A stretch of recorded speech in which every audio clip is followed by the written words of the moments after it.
A Inglaterra combateu a escravidão no Brasil por motivos humanitários e teve um papel importantíssimo no longo processo de abolição da escravidão. Eu analisei fontes históricas e vou explicar tudo. Acompanhe este episódio até o final e entenda qual realmente foi o papel e o interesse da Inglaterra no combate ao tráfico negreiro.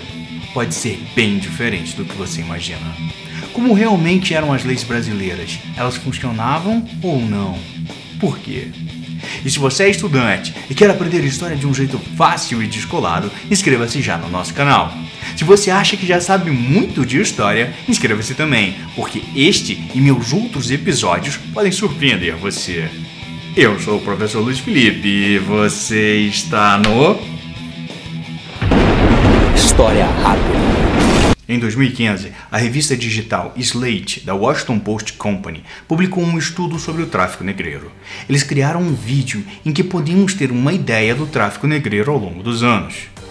Estão representadas mais de 20 mil viagens de navios que ocorreram entre 1545 e 1860. Mas sabemos que a quantidade de viagens pode ter sido o dobro. Estas são apenas as que foram completamente catalogadas pelos historiadores. Vou deixar o link aqui na descrição do vídeo para quem quiser ver melhor este gráfico depois. Os pontos representam navios negreiros. Quanto maior o ponto, mais pessoas escravizadas haviam a bordo. Em 1787, 22 religiosos na Inglaterra criaram uma campanha para combater a escravidão. A campanha cresceu.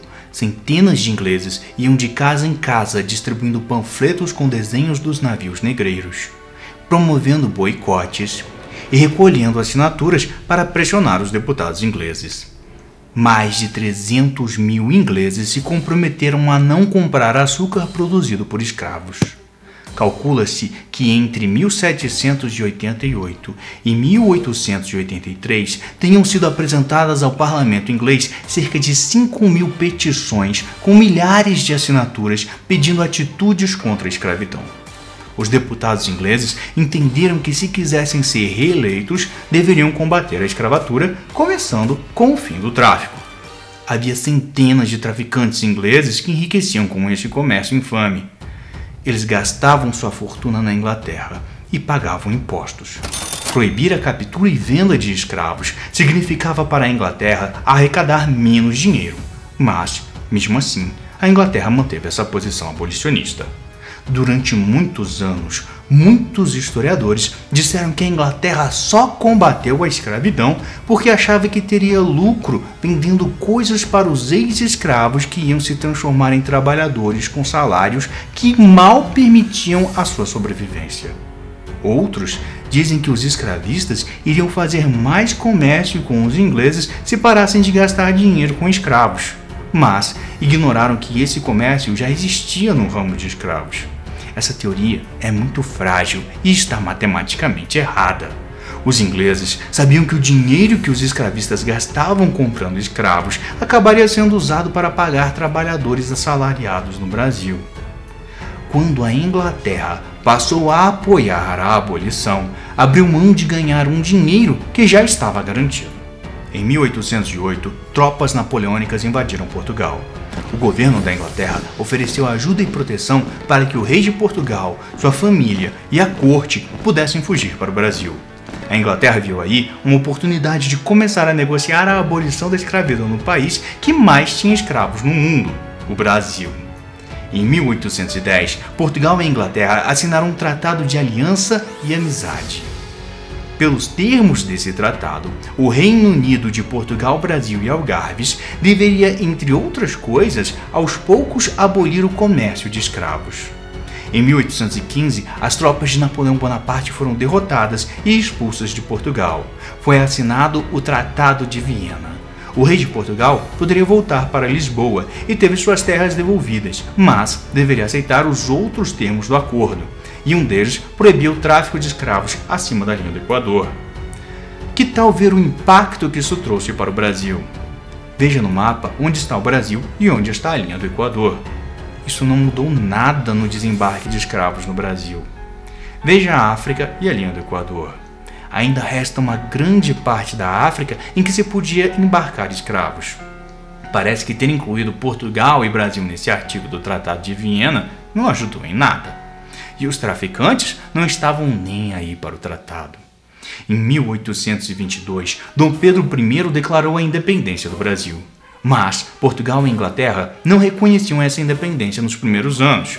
Somente após o pagamento de uma indenização a Portugal que houve esse reconhecimento. Para esse pagamento, o Brasil fez um empréstimo com a Inglaterra. Para a Inglaterra emprestar esse dinheiro, foi feita uma série de exigências. Entre elas, o compromisso de tornar uma atividade ilegal o tráfico de escravos da África para o Brasil. E isso deveria ser feito até 13 de março de 1830. O acordo foi assinado. E os deputados do Brasil reclamaram muito durante anos, dizendo que esse tipo de acordo não poderia ter sido assinado sem autorização deles. Devido a isso, essa lei atrasou mais de 1 ano e meio e foi promulgada somente em 7 de novembro de 1831. Era a chamada Lei Feijó, porque o deputado que mais lutou por ela foi o padre Diogo Antônio Feijó. Mas a Lei Feijó foi tramada com muito cuidado. Essa lei proibia desembarcar escravos no Brasil e estabelecia uma multa para o capitão do navio e outra para quem tivesse encomendado os escravos, além de 3 a 9 anos de prisão.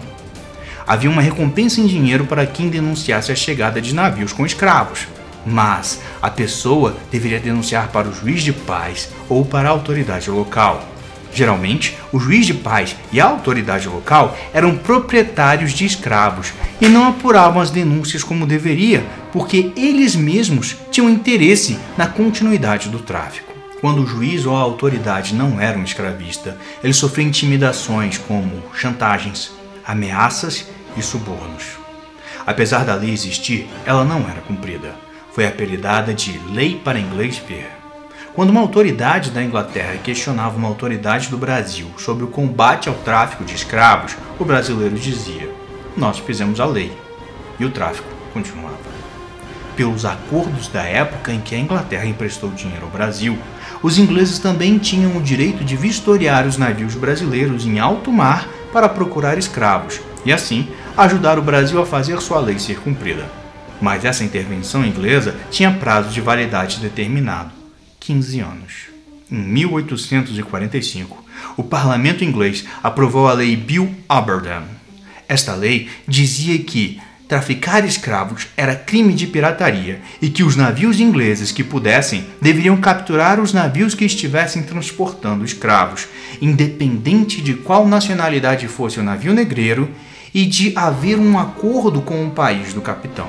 Como diz o historiador Argemiro Gurgel, esta era uma lei para brasileiro ver que a campanha de combate internacional de escravos era uma coisa séria. Caso os ingleses não conseguissem capturar o navio, poderiam disparar contra ele e afundá-lo. Os escravos morreriam, mas, ao menos, seria um traficante e um navio negreiro a menos nos mares. A morte desses escravizados impediria que outros fossem escravizados depois.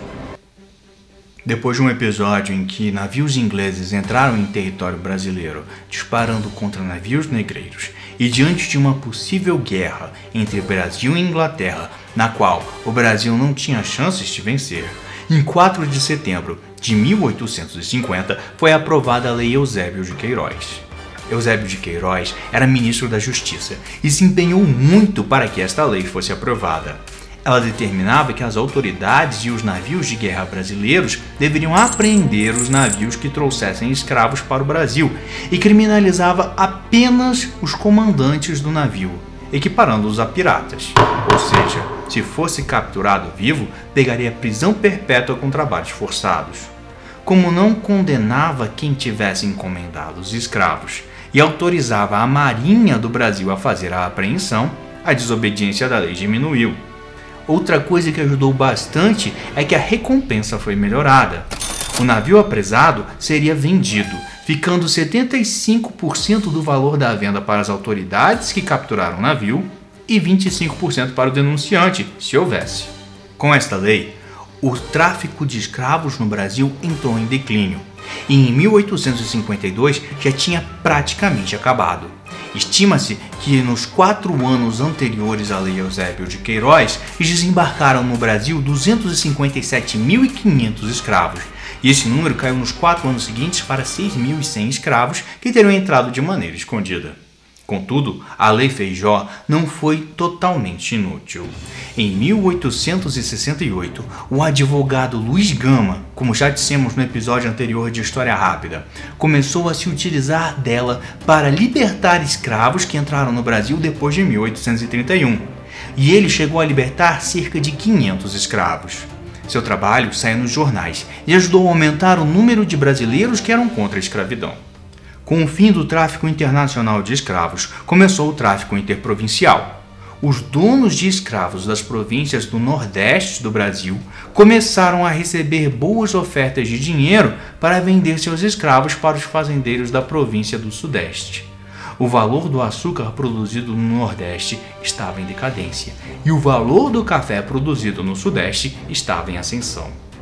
Os fazendeiros de café estavam enriquecendo e queriam ter mais escravos para ampliar os seus negócios. Os fazendeiros de açúcar estavam se endividando e muitos optaram por aceitar a oferta e vender os escravos. Em 1835, ocorreu a Revolta dos Malês, que já contamos aqui em outro episódio de História Rápida. Essa revolta causou nos políticos brasileiros o medo do haitianismo, que seria uma grande revolta que levaria a uma tragédia. O nome haitianismo vem de Haiti. O Haiti foi o segundo país das Américas a conseguir a independência, e ela foi feita a partir de uma revolta de escravos. Os negros do Haiti mataram quase todos os brancos e assumiram o controle do país. Foi assim que conseguiram a independência. As revoltas de escravos e o medo do haitianismo foram muito importantes para convencer os deputados e senadores a darem um fim ao tráfico negreiro e se abrirem para a ideia de acabar com a escravidão. O fim da escravidão não foi apenas um ato generoso de pessoas brancas, mas o resultado da luta dos escravizados pela libertação. Parar de trazer escravos da África foi um progresso, mas isso, por si só, não era suficiente para acabar com a escravidão no Brasil, pois os filhos de escravos também eram escravos. Foi preciso muitas outras etapas para chegarmos ao fim da escravidão. O que você achou dessa atitude da Inglaterra? Os ingleses queriam o fim do tráfico negreiro por interesses econômicos ou por questões humanitárias? Escreva aqui nos comentários. A Guerra do Paraguai, o Visconde de Rio Branco e a Princesa Isabel tiveram um papel importante nas etapas seguintes da abolição da escravidão. Mas isso ficará para outro episódio do História Rápida. Ainda faremos muitos outros episódios contando histórias incríveis que podem destruir e reconstruir seus conceitos históricos.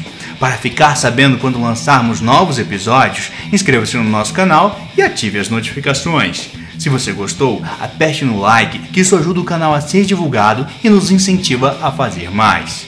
O canal História Rápida está no YouTube e em agregadores de podcasts como Anchor, Google Podcasts e Spotify.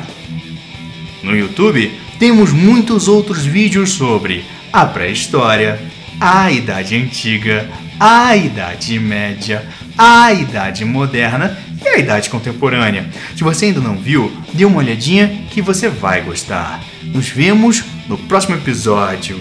Até lá!